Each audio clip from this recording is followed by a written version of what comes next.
So most of you guys, but for those of you who are new to my class, my name is Allie. I'm a doctor of physical therapy as well as a nationally certified Pilates instructor. I've been teaching here and practicing here in Boston for the last 5 years. And I own my own practice here, but I've also had the awesome opportunity to teach with the Community Online Academy since it started back in March. So today's program is a 30-minute back pain program. It is going to be almost entirely movement-based. So we will be doing some stretching, some strengthening. Today, we're going to talk about the ergonomics of squatting and lunging and look at balance a little bit. Those being techniques that you would use to be able to get up and down from the floor without hurting your back, to do lifting, to do gardening, all that kind of stuff. And then we'll save a minute or two at the end for questions. That being said, if anything in this class does not feel right for your body, please take a modification. I'll offer a number of options. I want you guys to leave this program feeling good. So please listen to your body and know that nothing you modify is wrong. You're still getting the benefit from everything in this workout. So with that being said, we're gonna start lying down on our backs. You can just find a comfortable position. You can choose to either have your legs all the way extended or your knees bent, feet flat. So go ahead and rest down. And just take a moment letting your body get settled into its comfortable position. So as you lie here in this moment, notice the difference underneath your feet in weight, in tightness. Notice any differences underneath your hips, behind your shoulder blades, along the back of your head. And for right now, just notice it. Know that there's not a right or wrong, but just check in with how your body's feeling.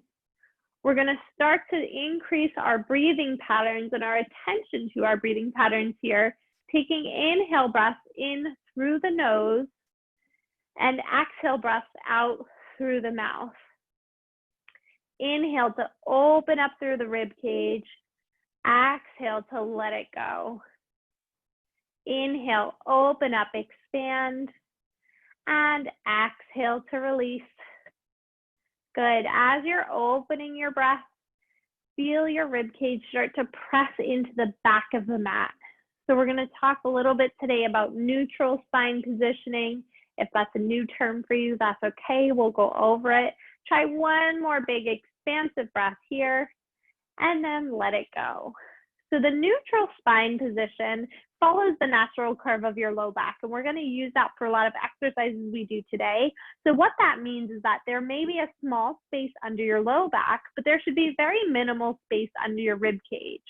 So in that setup, let's take our thumbs to the very bottom of your ribs. Feel for sort of the ridge of where your rib cage ends, and then the pinkies are going to go to the top of your hips, so the bony part of your pelvis.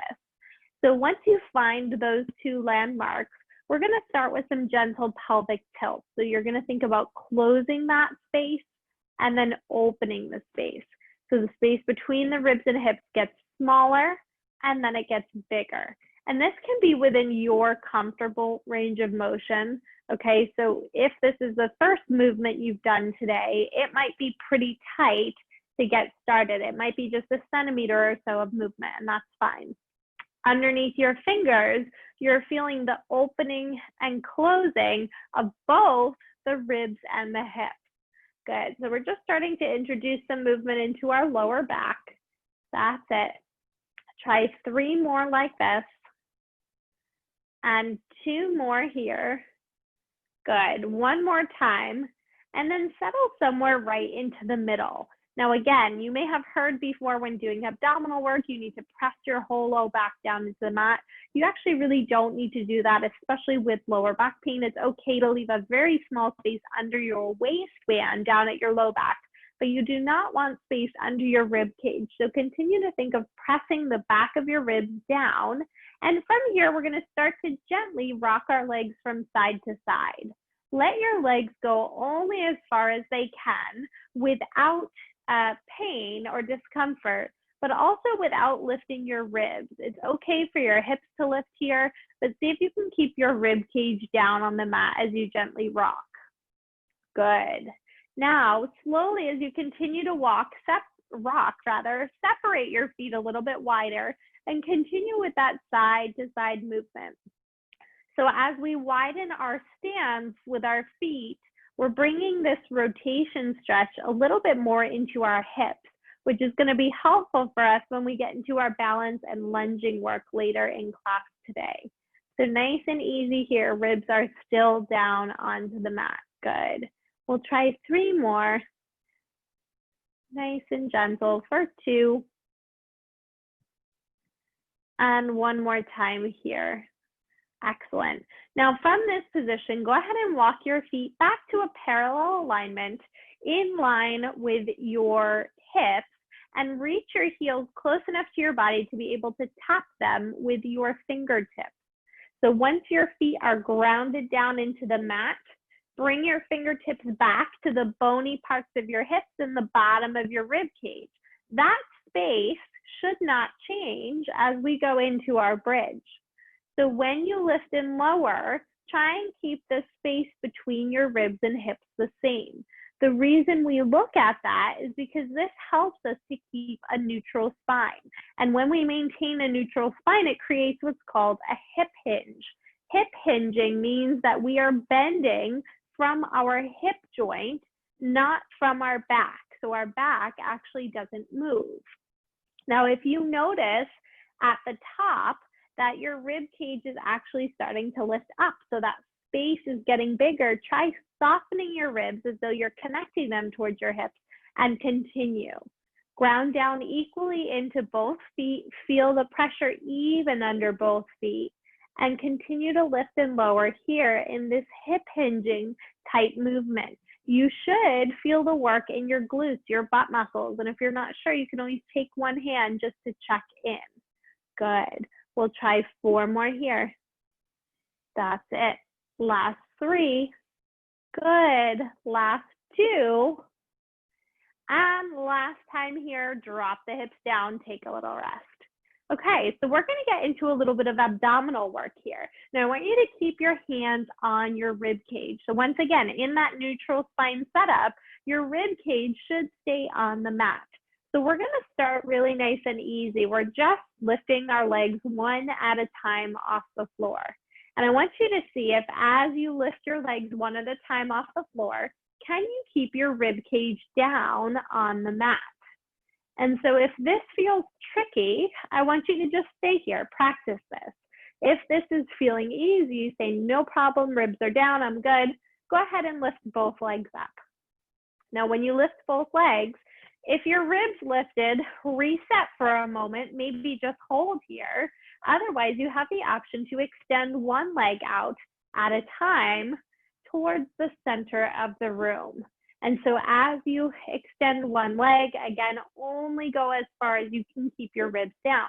Your modification is to push the legs up a little bit higher towards the ceiling, and a challenge to press the legs down lower towards the floor.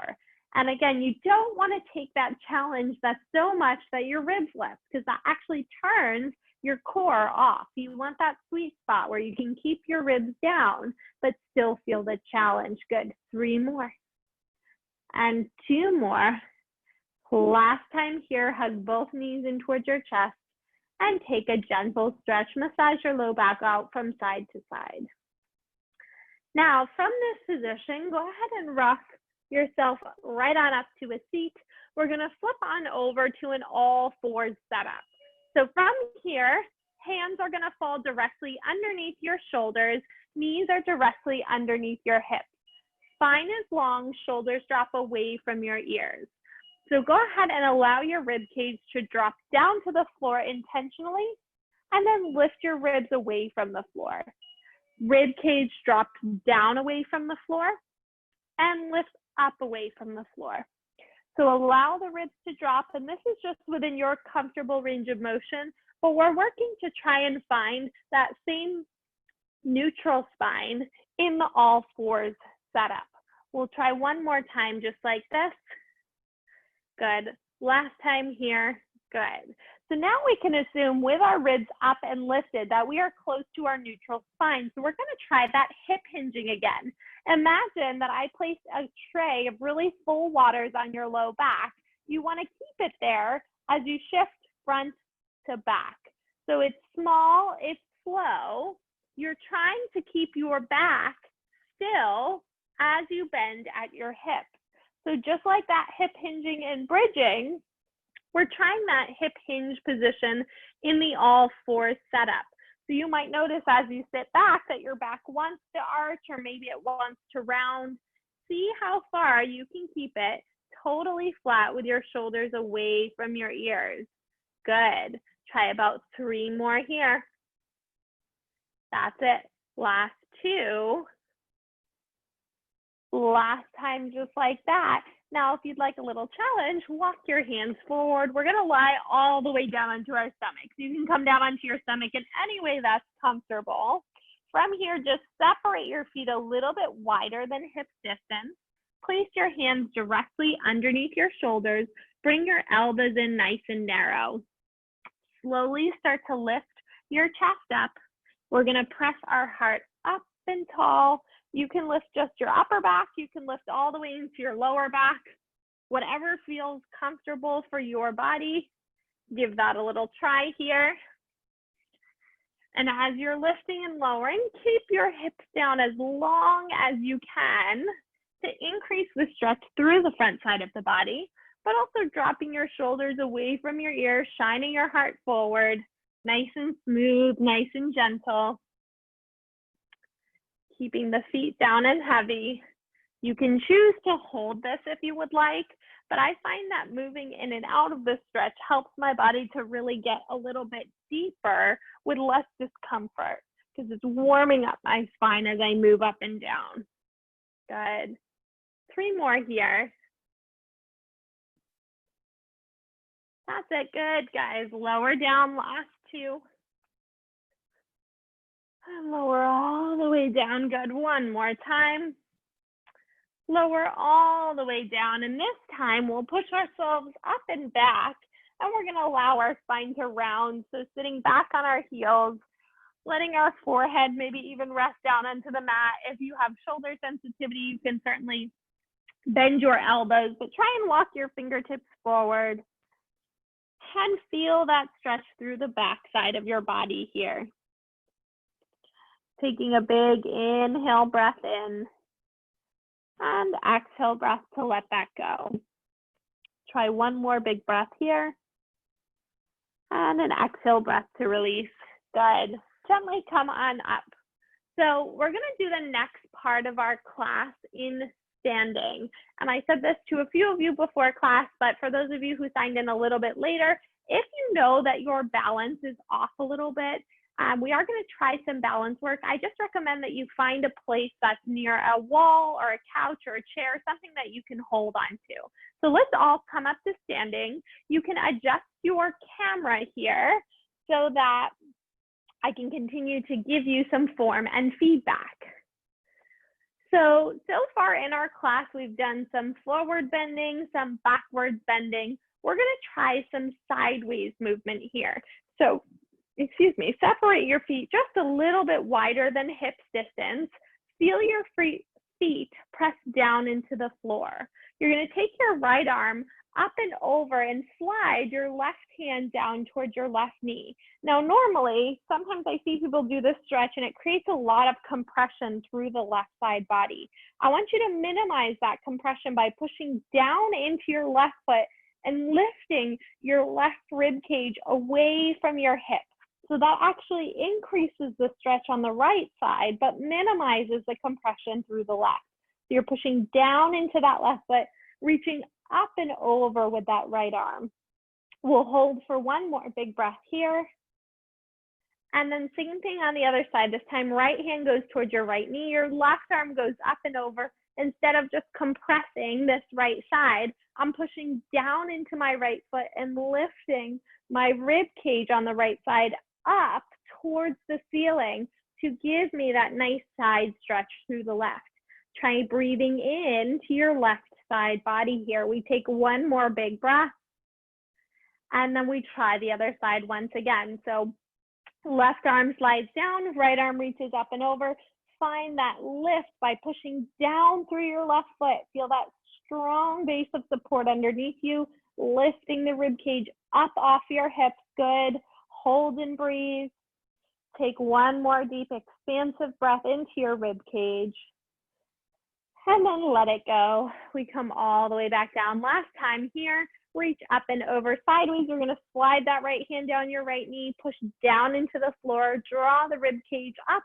And I know it does not look like I'm bending super far, like if I were to do this, but I'm still getting that seam stretch here through that left side body. Good. We'll hold for one more deep breath. And then we let it go. Okay, so we're gonna practice squatting, and squatting with a hip hinge, just like we practice on the mat. So when we hip hinge, we want to stay in our neutral spine, and that's a good way to protect our back when we squat. So I want you to take your thumbs once again to the bottom of your ribs and your pinkies to the top of your hip. So it's kind of like a rectangle here, if you can imagine that, and you're keeping your fingers on those bones. So from the side, once I have those bones in contact for my fingers, they should not change. The spacing of them will not change as we move. I start by bending my hips backwards, then my knees, then I push into my feet, hips forward, chest tall. Again, hips backwards, knees bend, push into my feet, hips forward, stand up tall. Now, if you notice the space between your ribs and hips changing, slow down a little bit. See at what point does it change. Very commonly, I see here at the bottom of the squat that the ribs have dropped towards the floor. So try drawing your rib cage up and in, and then return back to your standing posture. See if you can exhale when you lower down, pushing into your feet and coming up tall. That will help you to set your rib position in an alignment that helps you maintain a neutral spine. So all the work is in our hips. That also means that you should feel your glutes, your butt muscles working as you try this here. I'm gonna come take a peek at your form so I can give you guys some feedback. Keep practicing there. Good. Paul, turn your feet in a little bit. They're pointing out to the side. See if you can turn them in just slightly. Good. Better. Give that a try.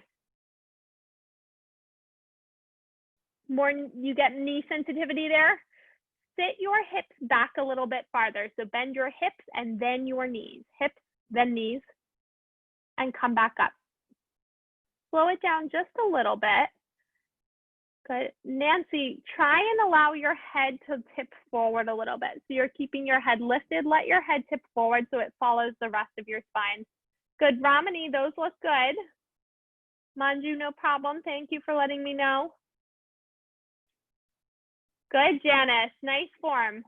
Paul, those are looking better there. Good. Okay. So we're going to try and build on this a little bit, and we'll scale it back. We're going to try some balance work here, and this will help you to build into our lunge work. So I want you to find a position with your big toe, pinky toe, and heel underneath your feet. And when I say underneath your feet, underneath your hips, your hip joint is not the widest part of your hip. The joint itself is kind of in the center of your hip. So when you look down at your feet, it should be fairly narrow. Once you have that position, make sure you can really grip the ground with your toes, pressure into your heels, and your shoulders should be right over your heels. So purposely, maybe put all the weight into your toes, then put all the weight into your heels, and then try and settle somewhere right in between so you feel nice and centered. From that position with minimal change, can you pick your left foot up and just balance? I'm going to turn to the side so you guys can see. I'm standing on my right leg. Now, a lot of times I see people compensate here. They lean backwards to get away from this lifted leg. See if you can really stack your shoulder right on top of your foot. Push your foot down into the floor. Lift your spine up tall. Notice if all your body weight is on the outside of your foot or the inside of your foot or your heel or your toe. Get centered. Use your whole foot here. It's going to help you. Stand super tall. Take another deep breath in, and then let it go, come down, and shake it out. Good. Okay, we're gonna try the same thing on the other side.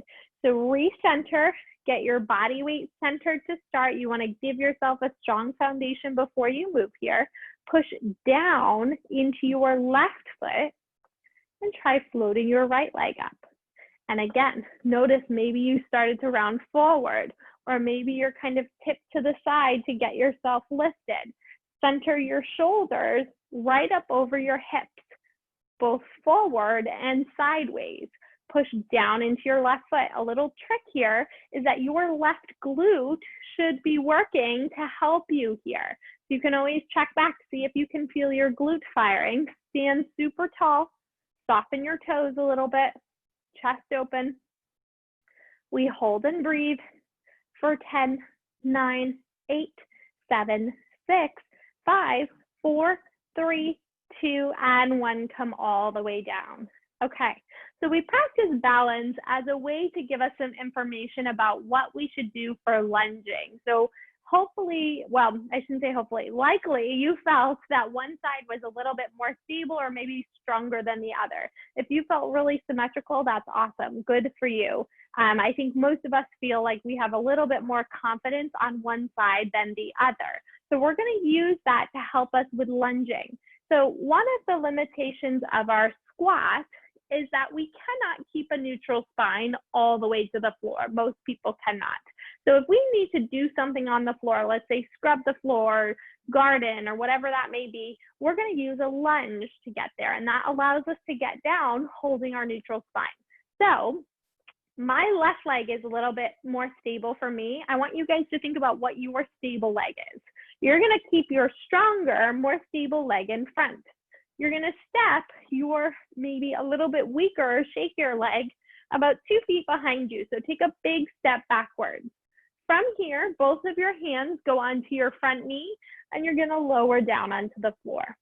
Now you're able to do whatever your task is down on the floor to come up, stack both of your hands on your front leg and push into your front leg to stand up tall. We'll try that again. Step your back leg behind you. Both hands come down, lower down, and then you want to make sure your nose is over your toes in order to help get your body weight forward to stand up tall. Now, if you're not sure you want to try the other leg, go ahead and try that. You can put your other leg forward just to get a sense of what that might feel like. Maybe it was pretty close in your balance and you want to try the other side. Give that a shot. The other thing I encourage you to try is if you feel pretty strong, pretty stable here, try without the hands on the knees. So step backwards, see if you can just lower yourself down and then tip your nose over your toes, stand up tall without the support from your hands. And this is where, you know, maybe you've done some lunging in different exercise programs. This is really good practice to help you learn good technique. So I'm going to come take a peek at your form again here. Janice, that looks good. Good, Ramani. Excellent. Nancy, your neck position looks better. Good. Paul, that was good. Get your nose over your toes on the way up a little bit sooner. So nose over toes, that's it. Push forward. There you go. Good. Now, I had a couple questions in the class before when I've taught this in the past about having pain kneeling on the back leg. So if you do, I'm going to show you a little trick here. With a pillow, if you have discomfort kneeling on your knee, if you kneel right on the pillow, it's still a lot of pressure through your knee. If you kneel with your knee off the pillow, but your shin on the pillow, there's very little pressure on your knee. All the pressure is in your shin. And so if you have like a gardening pad at home or a foam pad or something along those lines, that can be really, really helpful to manage some of that discomfort. So you guys can try a couple more there if you'd like. I'll take a peek. And if you want to try your other side, I should also say this is really good leg strengthening. So it's a nice technique, of course, to get to the floor, but it's good leg strengthening and it protects your back. Your legs should be strong so that our back doesn't have to do the work that our legs should be doing. Good. Awesome. All right, so I want to finish with a little quad stretch here because we just did a lot of leg work. So if you have something to hold onto for like a wall or a chair or something, you can do that for balance. Let me lift this up a little bit higher. You may not need to, but in your standing position, you're going to reach back and grab for your right toes behind you. Good. Now try and bring your right leg as close to the midline of your body as possible and pull your knee back to line up with the left knee as best you can. So sometimes I see the stretch looks a little bit like this. See if you can pull it back so the two are in line. From there, try and find your neutral spine. So likely your back might be a little bit arched. Can you draw your ribs in, finding your neutral spine? That should give you a really strong stretch through the front of your quad. Standing up nice and tall, certainly hold on to something for balance if you need that here. And then we'll let it go. We'll try the same thing on the other side. So you're going to reach back for that left knee back behind you. Standing up super tall, trying to hug your inner thigh to the midline of your body. Pulling the left knee back to line up with your right knee. Taking deep breath in, drawing the rib cage in, and then take a breath. You can let that go and shake it out. Awesome work, everyone. So I'd like to use the rest of our time today to answer any questions that you have about the movements we tried today, about mechanics of getting up and down from the floor. Like I said, what I hope you take from this is not only just some adjustments for day-to-day life, but I know squatting and lunging are things that you do in other exercise programs too. So use the tips you learned here to protect your back. You may even be cued in different ways, but know that if you're having some back soreness, what we did today is the best way to protect your back in those types of movements. So any questions, I'd love to answer them. And since you guys, I should mention, we're a nice small group for the 5-star, feel free to unmute yourself if you would like to just ask the question. Hi, Ellie. So for me, I think I've had this back injury like happen a few years ago. And yeah. So to make sure that it doesn't come back again, I kind of like stick to yoga and like low impact exercises and everything. And I think 3 days before I was like doing this sit-ups thing in yoga, and it kind of like when I got up, I could just like feel it at the same spot. Yeah. So I think I was just like wondering like, are there any kind of just like exercises to avoid, or is kind of just like making sure that I'm more conscious about my postures? Yeah, so that's a good question. When you have a more acute injury like that, and it sounds like it was something where you were flexing forward, in the very short term, you want to be gentle with things that are bending forward. So for example, anything where your spine is rounded, reaching forward, it's a good place to squat instead of that. That also looks like things like stretching your hamstrings, kind of that rounded, bent forward posture. That puts a lot of pressure on the anterior parts of your spine that are probably a little bit cranky right now. Yeah. So I would avoid those things in the very short term. Try and stay in your neutral spine setup when you can. And that stretch we did today to press up to arch your back, that's actually a really nice one that counteracts the forward bending. Okay. Yeah. You're welcome. I'm sorry that happened to you. Yeah, it's kind of just like I'm certainly like been cautious about it and been kind of avoiding cardio completely, but then yeah, I need to be more. I would say in acute back injuries, I don't recommend impactful cardio, but I do recommend that people do cardio because actually getting your blood flowing, your blood contains all your healing enzymes, so you're able to get over any inflammatory response you're having faster when you circulate your blood. I think the easiest things you could do would be to walk, swim. Biking is tricky with back pain because you tend to be a little bit bent forward, but if you had a more upright bike, you could also bike. Okay, that's good to know. Thank you. Yeah, you're welcome. Allie, thank you again for a great class. I have a quick question. Sure. those lunges, one side much easier than the other. Any ideas on how to build that other side up? Yeah, so lunging is tricky because there's a couple components. There's a strength component, but there's also a balance component. So sometimes one side is much harder because it's weak. Sometimes it's much harder because its balance is not good. And so that's why we did the balance stuff a little bit beforehand. It might be a little bit of both. But if it's more on the balance side of things, the only way to improve your balance is really to do balance type exercises. And you can do that on different surfaces that are uneven. You can do things with your eyes closed.